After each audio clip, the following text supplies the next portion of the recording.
এরপরে প্রশ্ন হলো, আজানের পূর্বে মুয়াজ্জিন দুরুদ ও সালাম পড়ে, এটা জায়েজ আছে কিনা?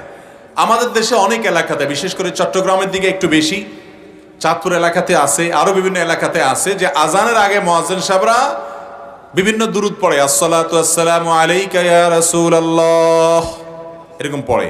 শুনছেন আপনারা? তো নবী করিম সাল্লাল্লাহু আলাইহি সাল্লামের হাদিস থেকে আমরা জানি যে আজানের পর, আজানের জবাব যখন আমরা দেব, তারপরে মুয়াজ্জিন আজান শেষ করবেন, আজানের পরে যখন দোয়া পড়বো, আজানের দোয়া, এই দোয়া পড়ার সময় দুরুদ পড়ার কথা হাদিসে আছে। অতএব দুরুদ হলো আজানের পরে, কিন্তু আমরা সেটাকে নিয়ে গেছি কোথায়?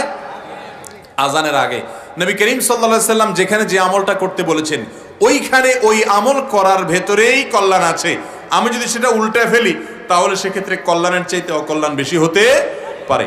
আজানের আগে কোনো প্রকার দুরুদ, দোয়া, জিকির বা কোনো গত কোনো কিছুই হাদিসে বর্ণিত হয় নাই। কিতাবুল আজান বা আজান অধ্যায় মুসলিমে বিস্তারিত আসছে, বুখারীতে আসছে, বাংলা অনুবাদ হয়ে গেছে সবকিছু। আপনি পড়েন, আপনি দেখেন রাসূল আকরাম সাল্লাল্লাহু আলাইহি সাল্লামের যুগে আজান যে সমস্ত সাহাবীরা দিতেন, আবু মাহজুরা রাদিয়াল্লাহু তাআলা আনহু, বেলাল রাদিয়াল্লাহু তাআলা আনহু, আরো যে সমস্ত সাহাবীদের আজানের বিষয়ে বর্ণনা আছে, তারা কেউ আজানের আগে কোনো প্রকার দুরুদ বা কোনো কিছু করেন নাই।